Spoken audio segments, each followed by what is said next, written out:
The amount of times in my life I've thought, I'm wired differently. I spent a lot of time looking for an answer to a question, but I didn't know what the question was. Oh wow, I'm not a freak, I'm not broken, I'm not weird. Oh, yeah, I am, but you know what I mean. We need people who can think outside the box, people who have never been in the box in the first place. Get us all being the creatives, hyper focusing on good things rather than hyper focusing on our own chaos. Welcome to the ADHD Positive podcast, episode number 2. I'm your host, Scott Macdonald, but today I'm not your host. I'm your guest. Your host today is special guest host, Eddie Cross. Eddie, welcome. It's very good to have been invited to be here. It's I'm looking forward to it. To rip into some interesting discussions, ADHD, here, there, and everywhere. Talk about everything. Yeah, let's do that then. Let's talk openly and just ask me what you want to know, and if I'll tell you. Maybe, probably will. Probably. I suppose to give a little bit of background about us, how we sort of met and crossed paths. Rather unusual. We've never met one another in person. We sort of met through work, and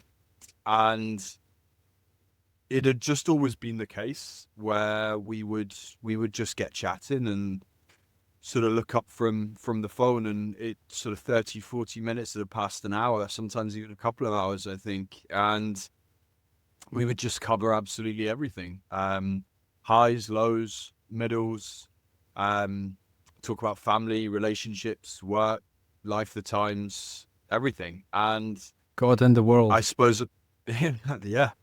And I suppose, over the course of sort of 6 months, a year, we'd just built up a relationship to the point where there was sort of nothing off the table, really, what we were kind of discussing. And we'd ended up kind of talking about our passions and what interests us, the businesses we'd want to start, different things like this.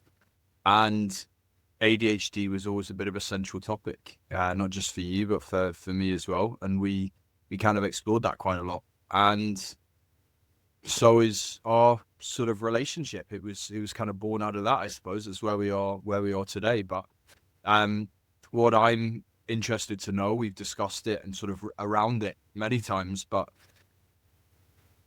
like here today with the podcast and the other initiatives that you've got planned and that you've started already, what's the kind of background? What's the origin story? What's the seed of interest in ADHD for Scott Macdonald? So for me, I spent a lot of time looking for an answer to a question, but I didn't know what the question was.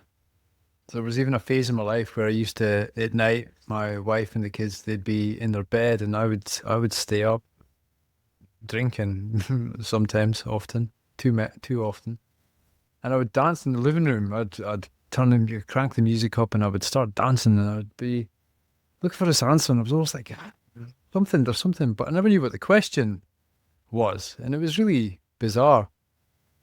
And then there was this one day when I lost my key to the office and I had to go and see my colleague, and she started telling me her story. We never ever spoke about the key, but she gave me a key, the key. She explained her life and her woes, her troubles with ADHD, and it brought tears to my eyes, because it was for the first time in my life I thought, wow, everything made sense. She was speaking about herself, but really she was speaking about me. And that just gave me so many answers. The amount of times in my life I've thought, I'm wired differently. I'm on a different planet. My mates even used to have this phrase, probably still have this phrase, the world according to Scott. Because I just couldn't see the world in the shape, the structure, with the rules that everybody else did. It just didn't make any sense to me. I always was like seeing other things there was other dots that I was always connecting, and my friends and my family that always used to laugh.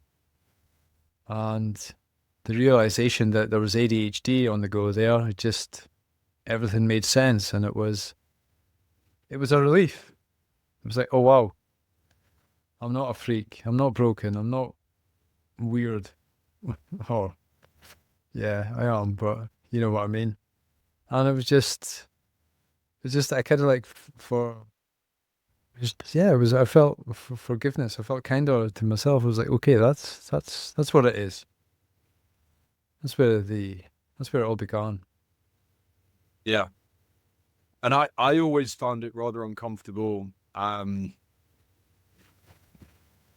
don't, maybe it's something for me to sort of get past, but just kind of as a person, I don't know if it's some kind of complex or whatever it might be. But I always had an issue with being diagnosed, the idea of something being sort of final, right? So Hmm. I don't mind the idea of being depressed or being anxious or being in pain, or something like that. But the idea of having depression or having anxiety, that those kind of things, that they seemed quite constraining in the way that they were kind of delivered or at Mm. least received. Yeah.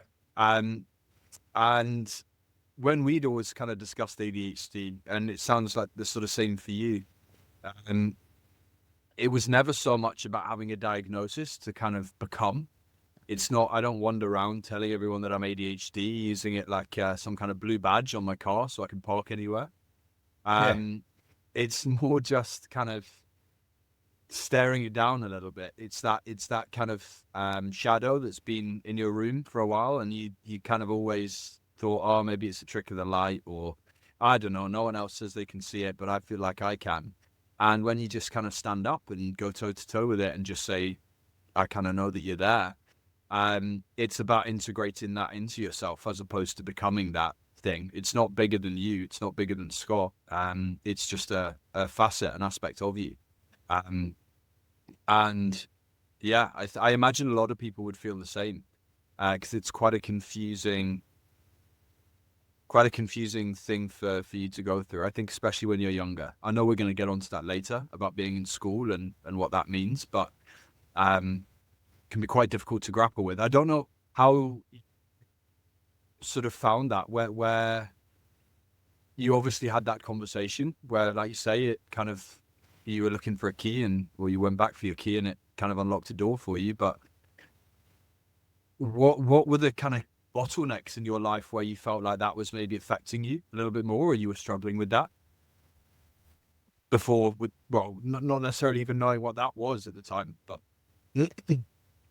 There was, for example, the negatives. I mean, I would describe myself as a successful person that I've achieved quite a lot. There's a lot of things in my life that I can be proud of and that I am proud of.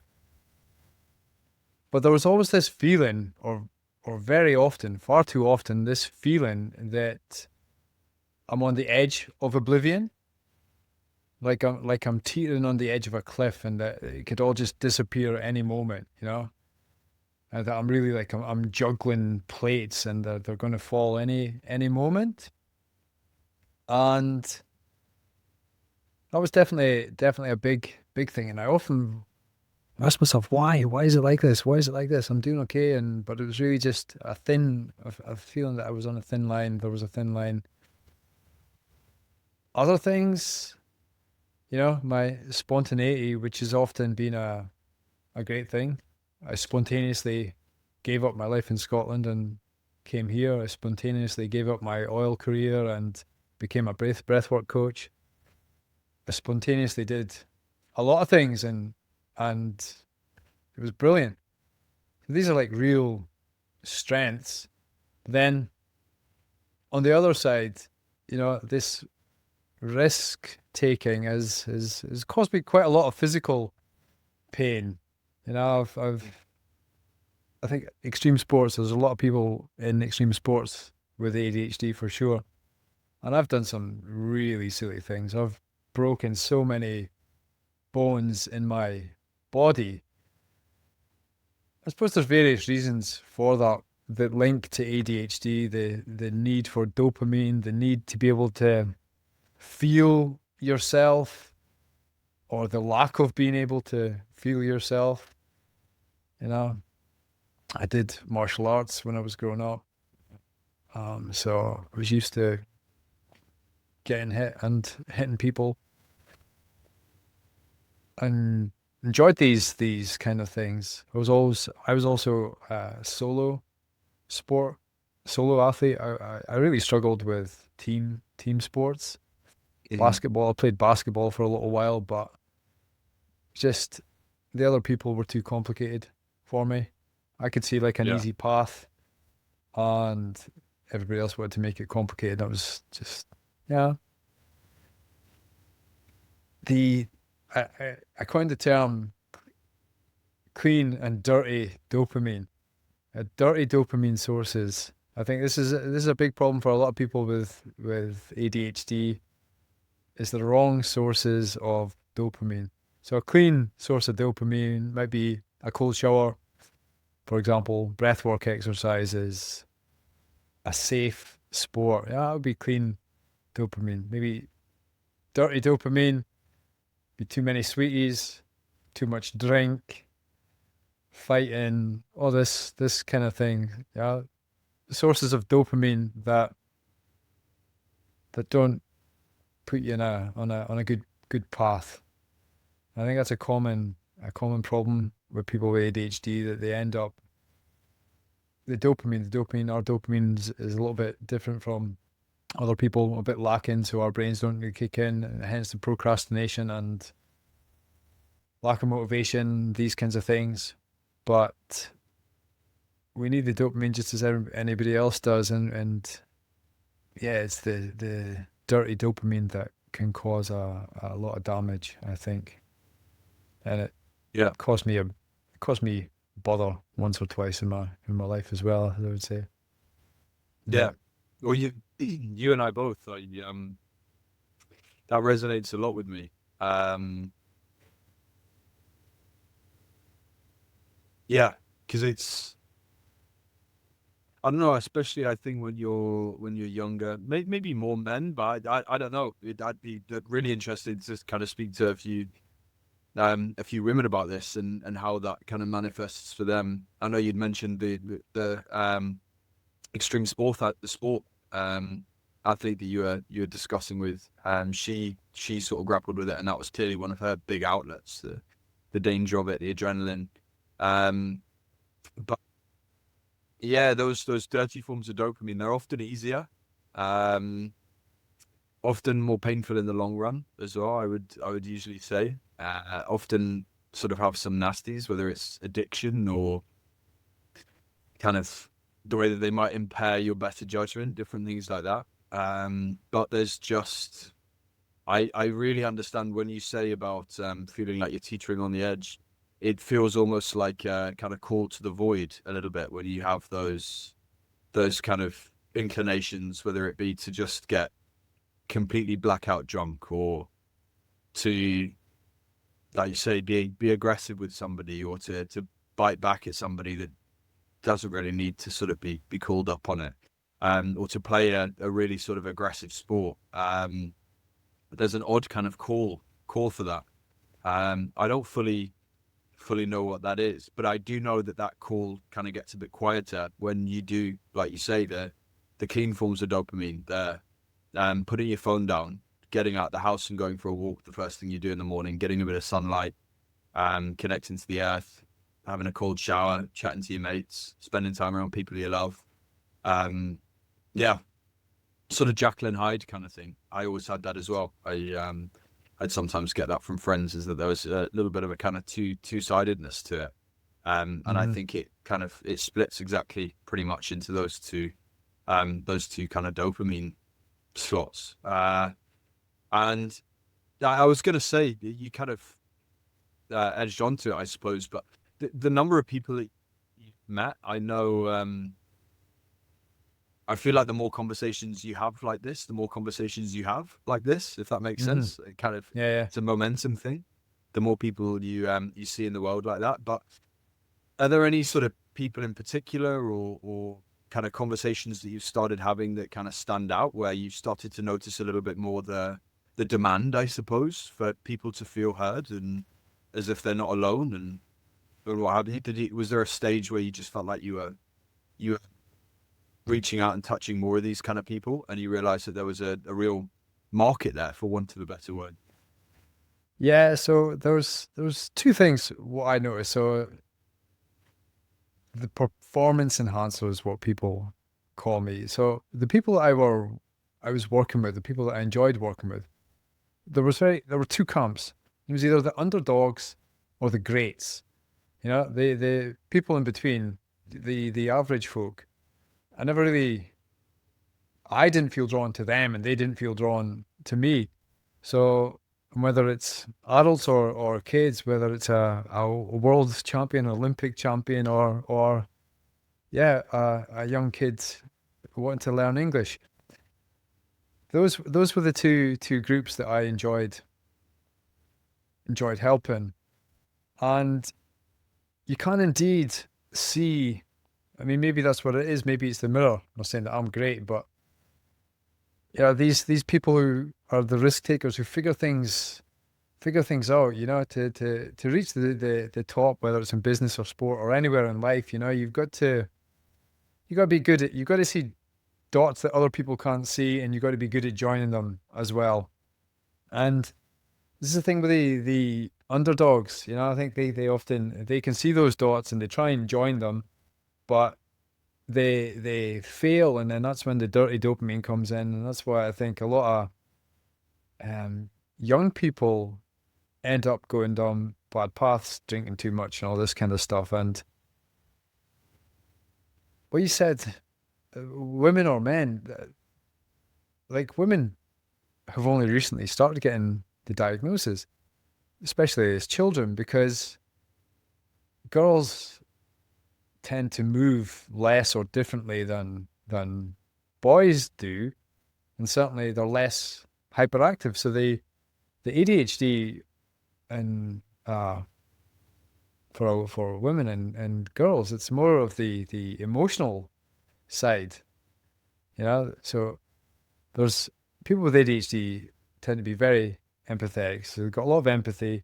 They can read people really well, and but on the other side, can read too much. You know, it's you need to be very careful when you're speaking to people with ADHD because they're very easily offended. You know, if you're speaking to a group of friends about going to the cinema, and then it's like, oh, and would you like to come too? It's like, oh, I'm the afterthought. They don't really want me to come with them. And then it's, oh no. And you know, you're all offended. Why do they not want me?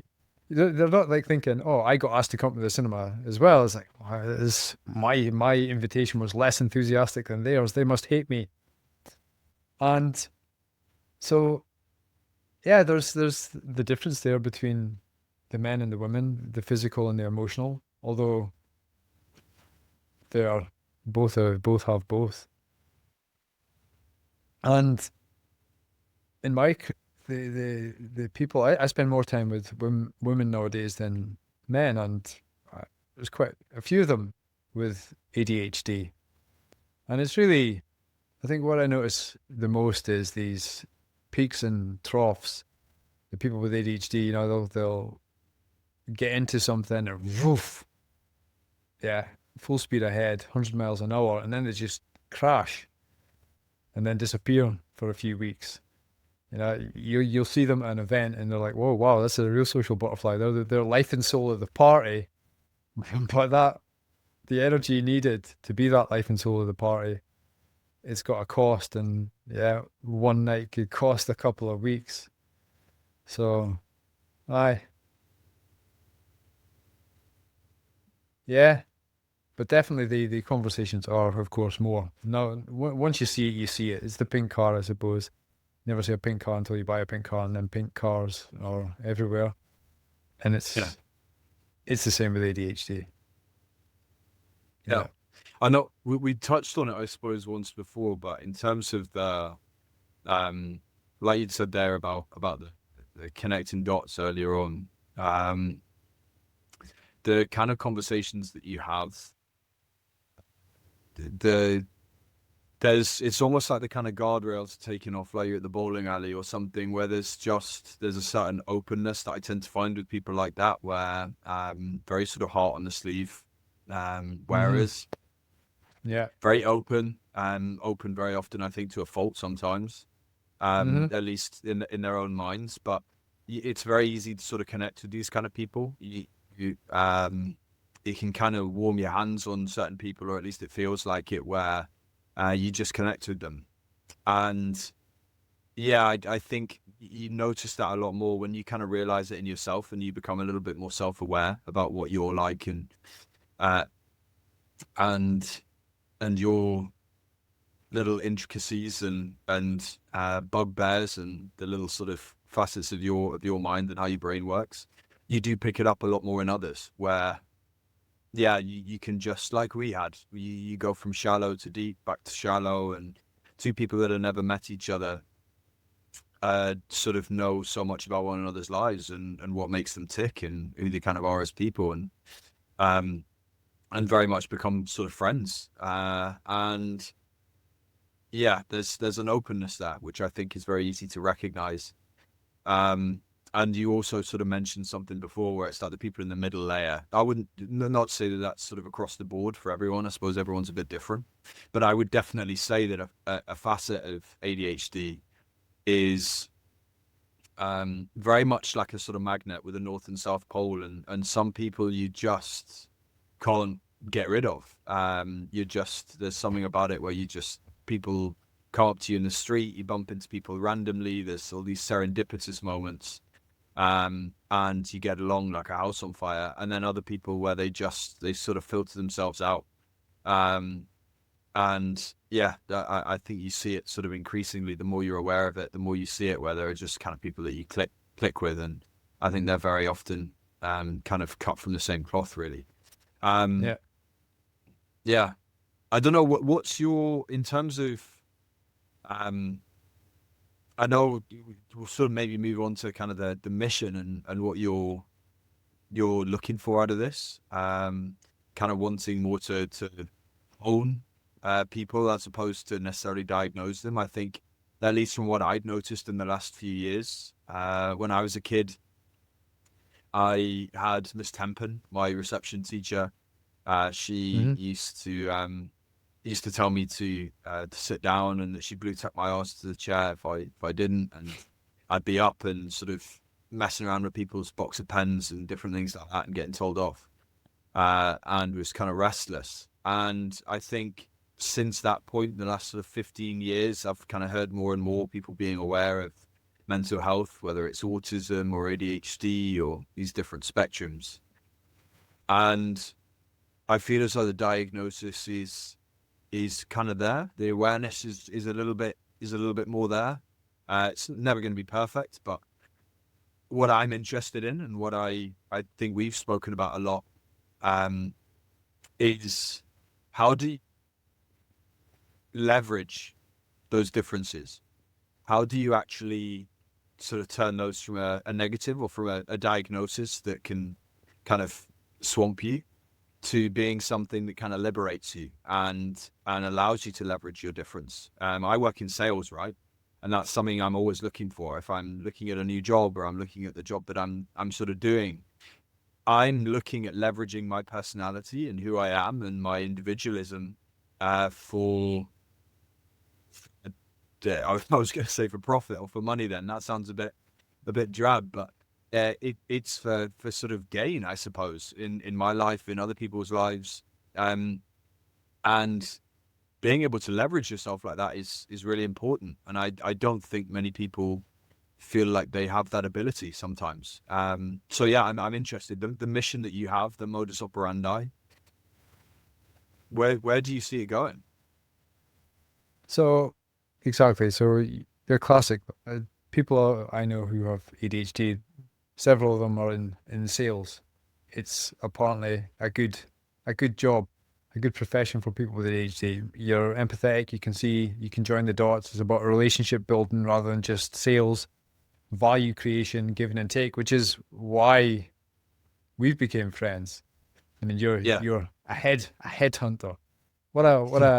It sounds brutal, doesn't it? It's a Yeah. headhunter, and say headhunting, you automatically think of sleazy car salesman. I think probably I Cheap certainly did. suits. Yeah. Yeah, Cheap suits, but rubbish ties. hmm but it's a value exchange. Okay, I'm the client. One headhunter said recently that it was slipped the deal that I'm the deal. But yeah, it's fine. It's fine. I get something, they get something, you get something. There's three people. If we work well together, then there's at least three people or three organizations who gain from the good relationship.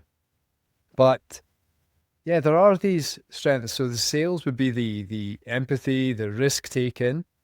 Then on the other side of things is the RSD, the rejection sensitivity dysphoria. People with ADHD don't like no's. So that's like the hurdle that somebody working in sales has got to overcome. Me, on the other hand, I left school and I did transport logistics, mega stressful. And you really don't have a second to breathe when you're doing that job. So that worked because I need the pressure just to be able to function. If I don't have any pressure, then I'm not doing anything. And then the project management, project planning. I mean, that's all about logic and structure. And it's, the projects, the kind of projects I'm working on, they're mega projects worth billions, biggest projects in the world sometimes. And it's mental. There are thousands of activities going on there, lots of different professionals, lots of different organizations, all sorts of stuff that can go wrong. And I've got the responsibility of taking all these tasks, putting them in order, seeing who's doing what, where, when, how. And yeah, my own life, I can't get out the door without losing my keys, without losing my phone, without losing my shoes. The hardest thing in the world for me is leaving the house in the morning. Yet I'm managing these billion euro projects. It's ridiculous. So it's often our weaknesses and our strengths, they're two in the same. Yeah. Yeah.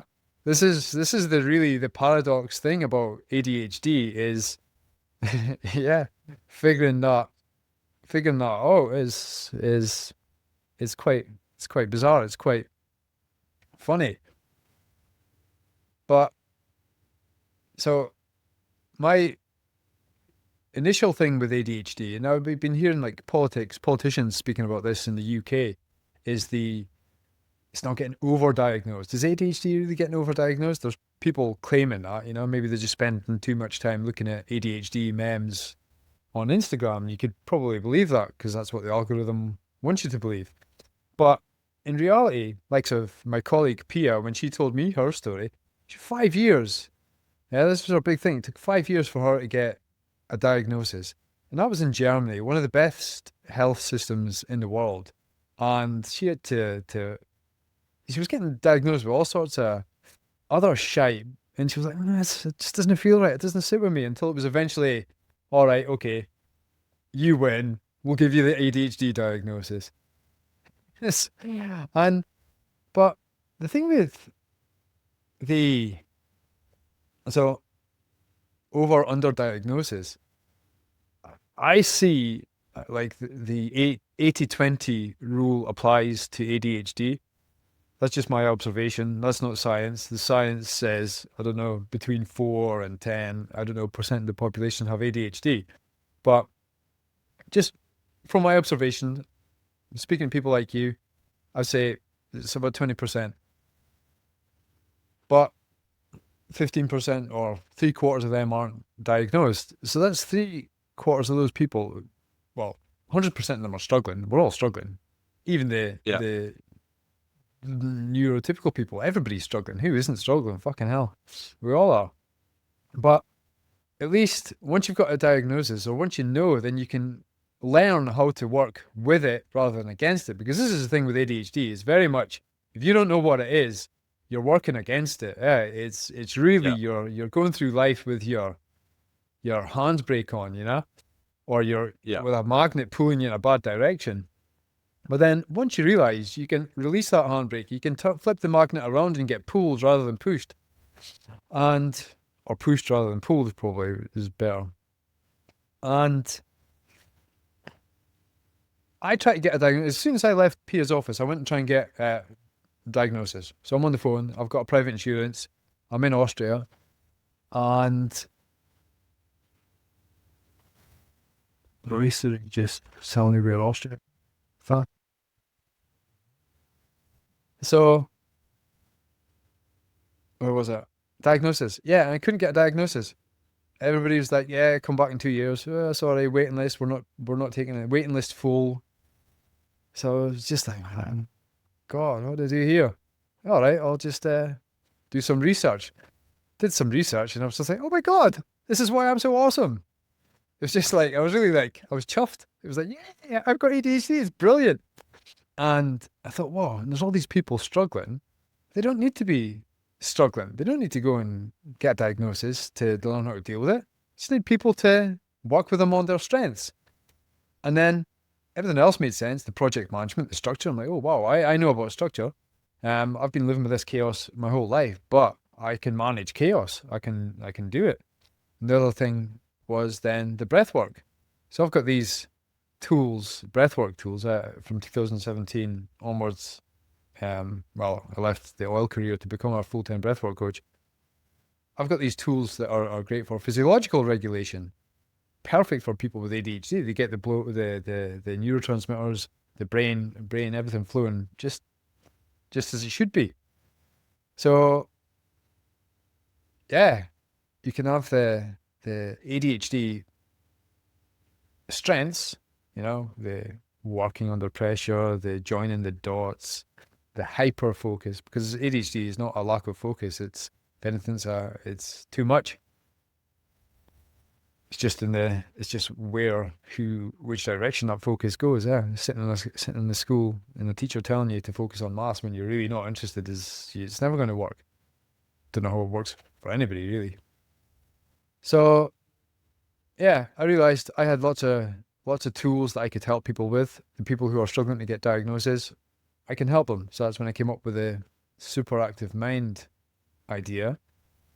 But then I quickly realized that even if I am helping all the individuals, let's say I helped all 1.5 billion or however many people, if I helped all of them, it would still be a struggle because the societal structures in which we live in just are not made for us.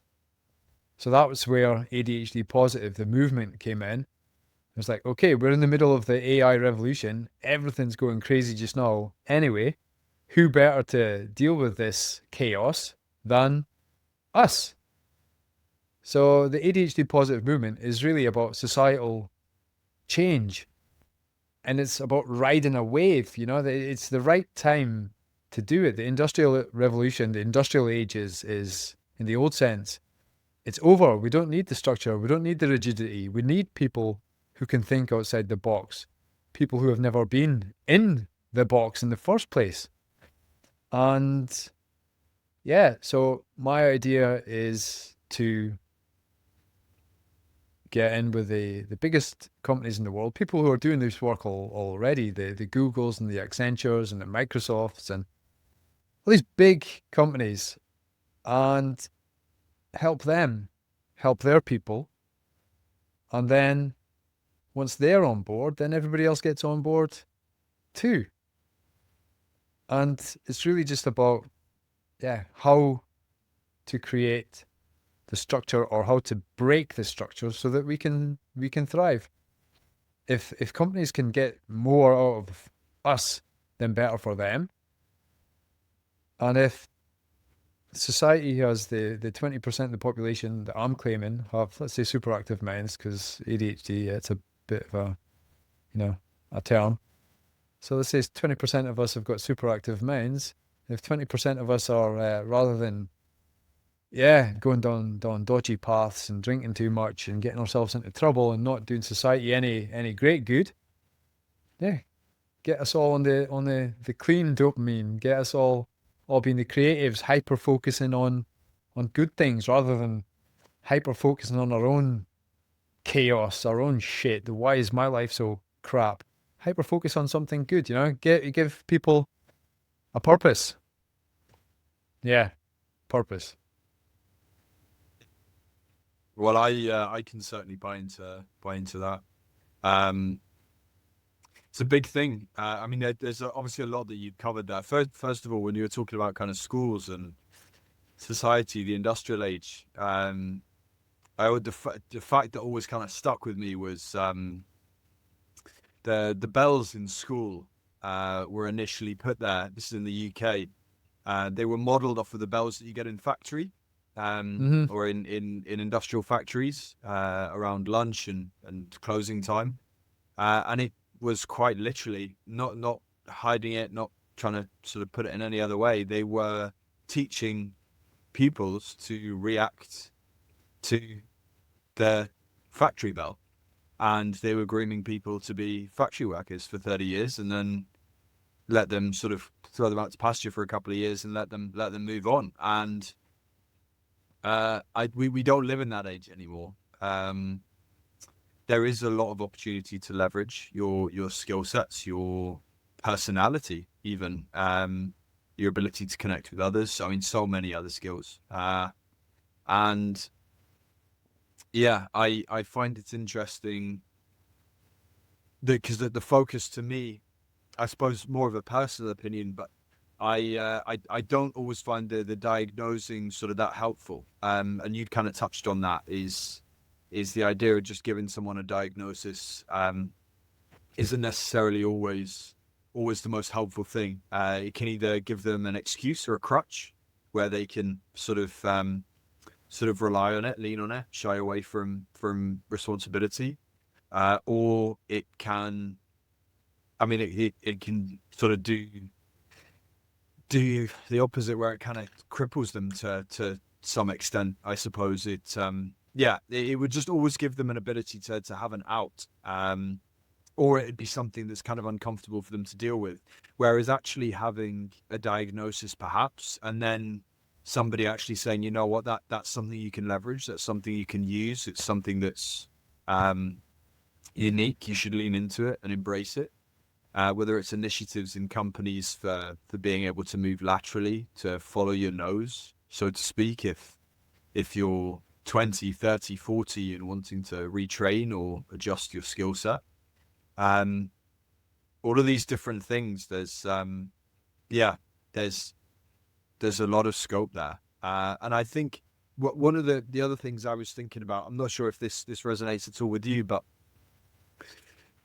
when I think about sort of ADHD, I find it quite difficult. One of the factors for me is that a sense of identity and your sense of self. I would either struggle to find it at all necessarily in the things around me. So you'd kind of have that question mark, like what you had, where you don't really kind of understand what's going on with you and what's wrong, what's right. And on the other hand, sometimes I would kind of obsessively pin myself to something to kind of give me a sense of identity. For me, that was rugby, and yeah, you kind of flip and flop between tying yourselves to something as a form of identity versus kind of feeling like you perhaps don't have one. And I suppose when you're giving people the tools to kind of actually find a bit of meaning, consistent meaning. So if they do lose interest with something, or they struggle with something, that's not a loss of meaning. That's just a reorientation. You don't have to Mm-hmm. slow down and slowly hate your job and then quit or get fired and then have to restart yourself again. You can just have a kind of continual flow of who you are and where you are in the world. I think that can only be a good thing. And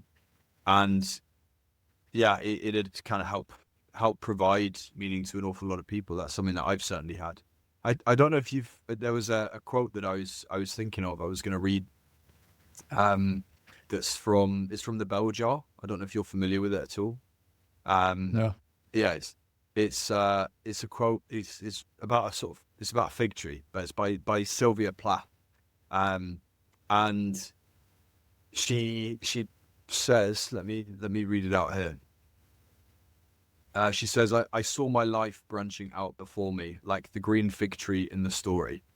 From the tip of every branch, like a fat purple fig, a wonderful future beckoned and winked. One fig was a husband and a happy home and children, and another fig was a famous poet, and another fig was a brilliant professor. Another fig was E.G., the amazing editor, and another fig was Europe and Africa and South America. Another was Constantine and Socrates and Attila, and a pack of other lovers with queer names and offbeat professions. Another fig was an Olympic lady crew champion, and beyond and above these figs were many more figs I couldn't quite make out.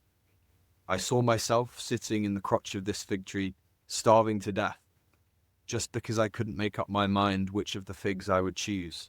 I wanted each and every one of them, but choosing one meant losing all the rest. And as I sat there, unable to decide, the figs began to wrinkle and go black, and one by one, they plopped to the ground at my feet. And I suppose linking that to at least my personal experience, and I feel the experience of others. I'm not saying you can kind of have all the figs, but you don't have to limit yourself and put these kind of guardrails on your life. Choose a career path and do it for 40 years, whether you hate it, love it, or are indifferent. Mm.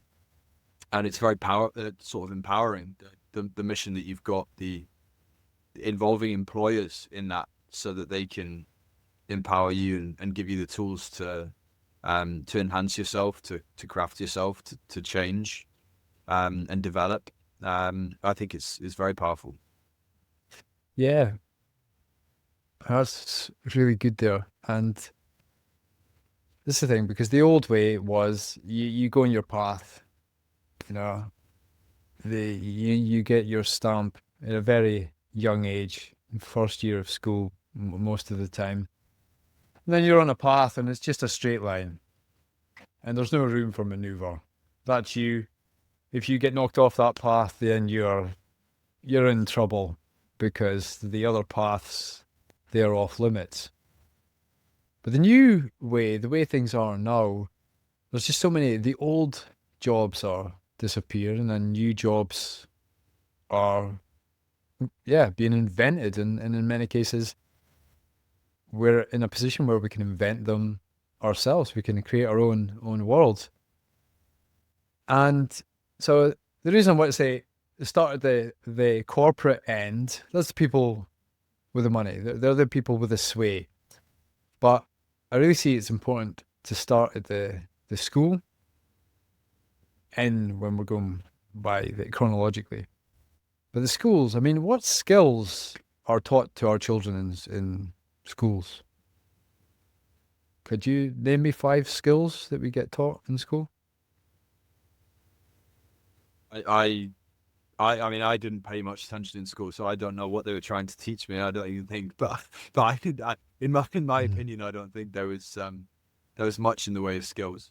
They taught you Yeah, that there's there not was a really. problem and that it should be solved, but um, apart Yeah, from that, and yeah. in that exact manner that they want it to be solved. There was no Mm. room for creativity. I mean, the only skills that I can think were reading and writing. I can't remember what other skills school taught me. But also they're like irrelevant nowadays. I mean, I love reading. The bookcases here. They're not just for a show. I do enjoy reading, and I do enjoy writing very much. But so I'm grateful for that, and I think everybody should learn to read and write for sure. But ancient Egypt, great subject, very interesting. Ancient Greece, great subject, really interesting. But what value does that have to society when 40 million British kids are getting taught about ancient Egypt? Zero, none, nothing. I mean, okay, for the 0.0001% who go on to become archaeologists, and yeah, maybe, but everybody else, no, it's just daft. So I envision project based, working in project management. I know how projects work and the short term things. I really imagine it'd be such a great way for the school system to be changed, to be made more relevant, if we had a project based school system. And then, say a project, let's say it's a project for building some new piece of furniture that's perfect for doom scrolling, but in a healthy manner. I don't know, just made that up. But you could have a kid in Japan who comes up with a concept. You could have a kid in Austria who's doing the woodwork. You could have a kid in Somalia that's doing the bookkeeping. You could have a kid in Scotland who's doing the marketing. You know what I mean? So you could get these kids, different ages, rather than having teachers, have mentors, just to kind of keep the kids going in a right direction. So you're learning teamwork, you're learning to work with people all over the place, you're learning to work with different people, you're learning actual skills that are worth something. You're learning skills that are adapting, or the skills that you're learning adapt because the project it leaves room for maneuver. You can't change much about a school classroom. A school classroom's got 20 desks. You used to have 20 desks, now it's got 35 desks. And yeah, you've maybe got 1.5 teachers, but you just have kids doing their own thing. And then, how do you finance these schools though? This is the thing. Okay, it's maybe capitalistic, but I don't know if capitalism's a good or a bad thing. I think it's good. But let's say you have like a dragon's den. There's this phrase I keep hearing again. You are what you pitch, and you're always pitching. So teach kids how to pitch at an early age. That's what you're doing in sales. You're pitching. Imagine the kids pitching to like a Dragon's Den type board. Stephen Bartlett. I hope Stephen's listening to this. Stephen Bartlett listening to 9-year-old kids telling them about their projects and, hey, Mr. Bartlett, I want to develop this machine that's going to help us plant and grow trees in the Sahara Desert. We're going to make the Sahara green again. And Steve Bartlett and whoever else is on Dragon's Den going like, yeah, that's a good idea. Yeah, I'm going to get on board. I'm going to fund that. And then what a great way for somebody like Stephen to give back as well. Not just as the adult entrepreneurs, but just like a world full of little entrepreneurs. That we're not stuck in this rigid structure. That we're not scared to go off path. That we're brave enough to try things, and when they go wrong, it's fine. Then we just try the next thing, because failing is fine as long as we're failing in the right direction. I think the only way we can really fail is if we do nothing and we stand still, and that's what the school system is. It's very limiting. It's very limiting. People are giving us status very, very early on. It's like, okay, he's going to be the garbage truck guy, and he's going to be the doctor. The society's probably decided that by primary one already. First year of elementary school, and then there's difficult to get away from that, the way things are now. And it's just, I think we really need to realize that the old school way is just a nonsense in the modern world, and we need people like Stephen Bartlett to revolutionize the school system. Yeah, Steve. It's the ability to kind of choose as well. Like, obviously, I mean, there's an element kids still need to be kind of led and guided for sure. I wouldn't expect Steve to be putting 100 grand behind a Sahara Desert tree planting sort of initiative by drawing in crayon on a piece of A4 necessarily, but the idea of finding those core ideas, the positive intentions, the ability for people to have that entrepreneurship and sort of inventor mindset, something we've always been very good at in the UK generally as well, is the kind of inventor types, the people that punch above their weight. Yeah. Especially in Scotland. Yeah, especially in Scotland. And I feel for whatever reason that we aren't quite encouraging that in the way that we used to. Something that always, this is very personalized to me, but something that always struck me as so completely odd and irrational. When I was at university, I went to university to try and find a backdoor into playing professional rugby. And I wasn't good enough, and I lost the inclination whilst I was there. But it wasn't a futile endeavor by any means.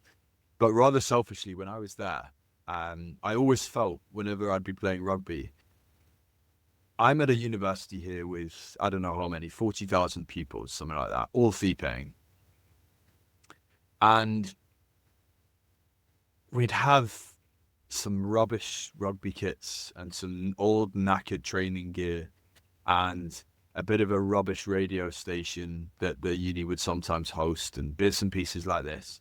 And then I would look on my phone and I'd see American college culture where you've got stadiums of 40, 60, 80,000 people cheering on a college team. And I thought, why don't we have that? I've got a couple of hundred lads cheering you on at the side of a muddy pitch. And it always dumbfounded me that you've got a university here where there's got to be one kid, right, that wants to be a sports journalist. There's got to be one person that wants to do fashion or work in I don't know what it'd be, sort of sports attire, design, fashion design. You've got to have a sports scientist, a nutritionist, an S&C coach, photographer. You've got to have so many people. It was very focused, obviously, around me. I appreciate that.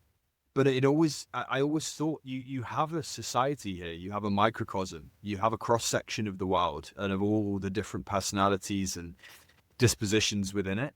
And the university had no inclination to set something like that up. And I thought, why isn't there a weekly newsletter where someone comes out and interviews a few of the players and it's a sports journalist? And they're doing a service for the players because it makes us feel great. They're doing a service for the university because it's something people can read. And they're doing a service for themselves because it's something they can put in a portfolio when they leave university and take to the BBC or to Lad Bible or to whatever it might be. And you can replicate that across photography and fashion and journalism and, I mean, sport playing itself, sports science, all of these different career paths. And it always begged belief to me that wasn't something. It's so obvious that it's kind of ridiculous that you've got all of these students paying money to be there, and you're saying no. Even though the rugby players are playing on a Wednesday afternoon, and you want to study journalism, you should actually sit in lectures on Wednesday afternoon and write notes from a lecture, as opposed to go out and try and do some sports journalism or go out and try and do some journalism. And I think, in a similar vein to what you've said, leaning into the humanity, leaning into the stuff that just sounds like it makes sense, going out and doing stuff, having a bit of initiative and building communities, like functioning communities where it has all of these different things. You're not just producing doctors and lawyers and accountants and then everyone else. It just makes sense to me. And having a tool like that, where it's got to focus on being ADHD positive, it's got to focus on promoting difference and leveraging difference. I can only see that being a good thing for the variety and the quality of people's work. And I think there's so many avenues that you can go down through that, whether it's school, university, the military. You've got all of these different huge complex systems. Wherever you've got large groups of people, you've got a lot of people that aren't being leveraged in a way that they could be and aren't thinking about themselves in the way they could be.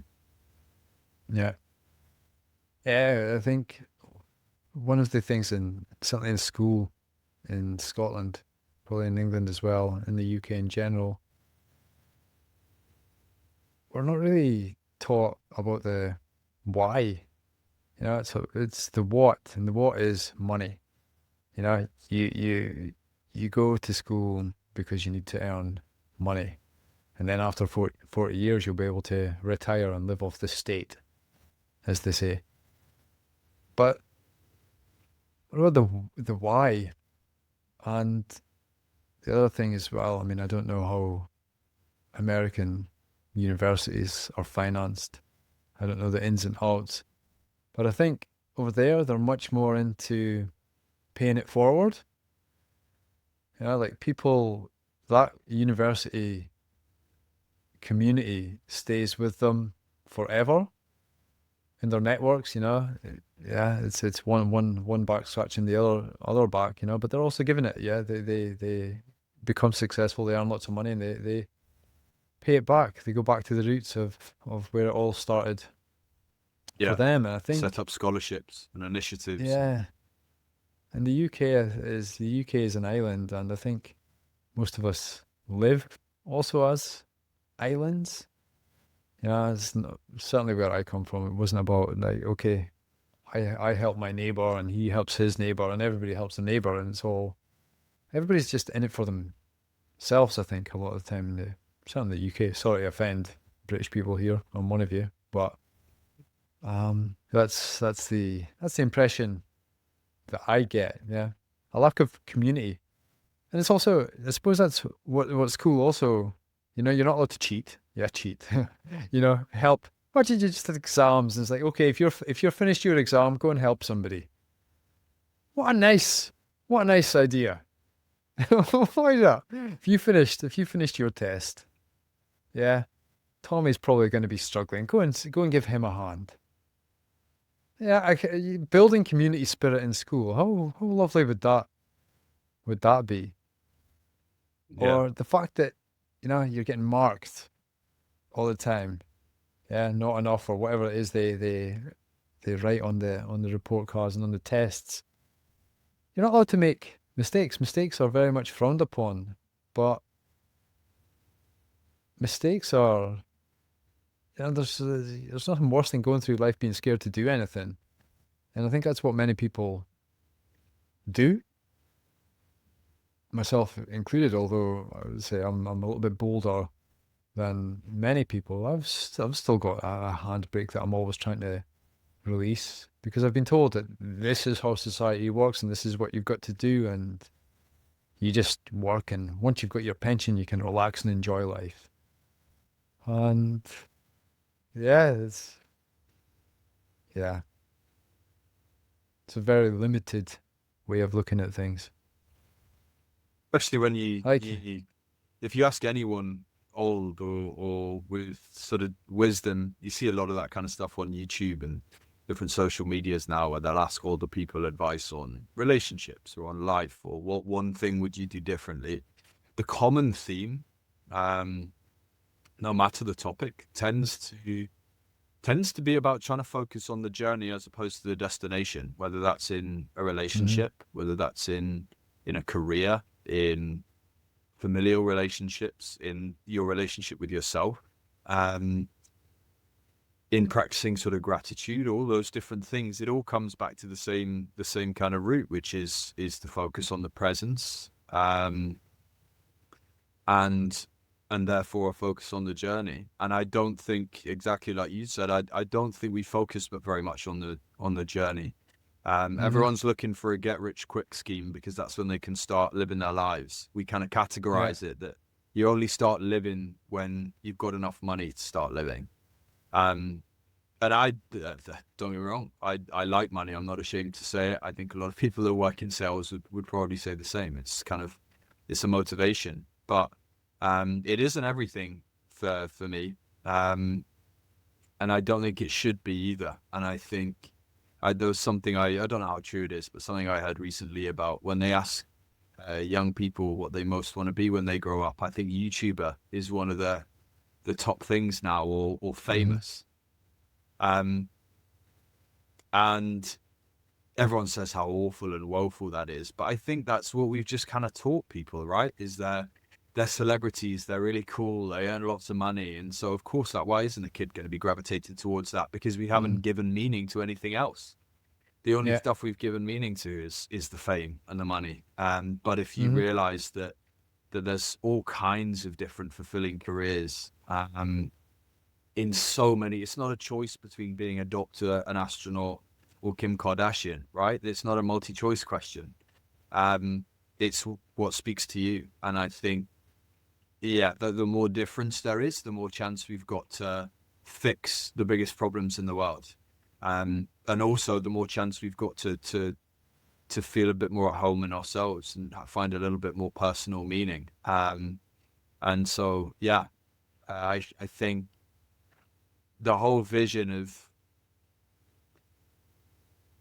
I suppose it's just a form of people integrating with themselves a little bit more, Mm-hmm. understanding themselves a little bit more, and therefore understanding those around them. And yeah, I think the more difference there is, the more we can leverage those differences, the more likely we are to find a cure to cancer, the more likely we are to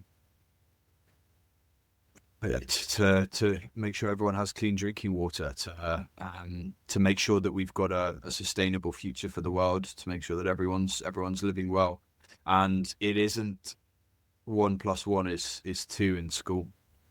Mm-hmm. It's funny, a lot of the jobs and careers, I've got a lot of friends that are accountants and doctors and what have you, but a lot of the careers, funnily enough, if you're to look at the jobs that are probably most at risk of being replaced by AI at the moment, it's the jobs that in school traditionally you'd have been told to do.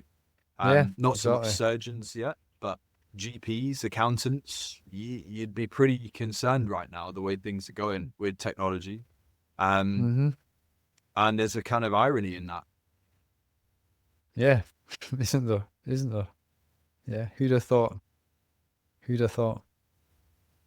But it's good. It's a good chance. It's a good chance for the underdogs, the game Yeah. changers as well. And this is exactly it. The more people, so saying, more people who've got their ADHD um, under control, who recognize their strengths and can use them. Because if you don't know that there's the strengths, then yeah, you don't know. And we're so creative. These risk taking, the ballsiness of people with ADHD. It's the stuff that makes things go forward. We're seeing the dots and seeing possibilities that other people can't see, and that's a great gift for the people themselves and also for society. And a lot of the time, I think with ADHD, you feel like the film Green Mile, where there's the big giant guy who can feel everything. It's kind of how it feels sometimes, but that's great. We can feel the woes, but we can see the solutions. And now there's a period in time that we can really start to get ahead. And I think that's why ADHD positive. That's why ADHD for me, I redefined it. Always dreaming, highly driven. That was the thing. That was the thing that I always got told in school. It was always on my report card. Scott's dreaming. He's a dreamer. It's if it was something bad. Yeah, I am, and I'm always dreaming. But great things are going to come, or do come, of those dreams. And yeah, telling people that they're broken, because that's what the ADHD label is, and it's certainly people who don't know what it is. They think that either it's a nonsense or that people with ADHD are lunatics, but it's not Black the Mark. case. Yeah, and that's why I'm really trying to put a positive spin on it. My one is always dreaming, highly driven. We've spoken already. I know it already, but share the one that you came up with. I really liked it because this is tradition. So just to get the context here, we said we'd do an hour. We're at an hour and 4 minutes, so I think we're best finish up here. But we'll finish up with your positive spin on ADHD Yeah. normally, but you see it differently. Yeah, tell us. Yeah. Well, I'd said to you when we were chatting the other day, I'd said about it being sort of ADHD me is I don't know. I suppose similar thread to what we talked about before, the idea of diagnosis and the permanence of them, and how they can feel like a bit of a black spot on you. Um, and yeah, I mean, it obviously it has a ring to it in terms of kind of how it makes you feel, um the way that it just kind of flows, but over and above that as well, the kind of message is that it just, yeah, it takes that back a little bit.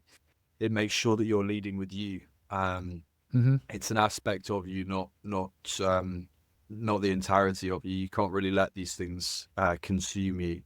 And in a weird way, I feel like the more you shy away from them and pretend they don't exist, or what have you, I feel like the more they do kind of consume you. your habits and your struggles. And when you just front up to it and just kind of embrace it as an aspect of you, but not the whole of you, and start leveraging those differences and start embracing the things that make you unique, and odd and interesting and funny and cruel and kind and all of these different things, the better for everyone. Yeah. For me, ADHD me, I mean, it smiles because me, the word makes you smile anyway, but ADHD me, it's self-acceptance. I think ADHDers are very hard, harsh on themselves. And ADHD me, it just kind of takes it softens it. It feels kind. ADHD me, it's okay, it's me, it's just how I am. Yeah. Yeah.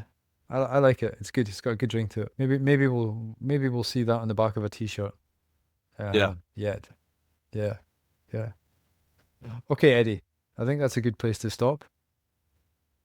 I'd like to thank you very much for your time, for interviewing No worries. me. It's been a lot of fun. Yeah, us. And next time, maybe we'll get you on the sofa here. We'll do it in real life. Yeah, 100%. That'd be good fun. That'd be fun. Yeah. Okay. Thank you very much. Thanks everybody for listening. And until next time, keep joining the dots. All right, Eddie. Nice one.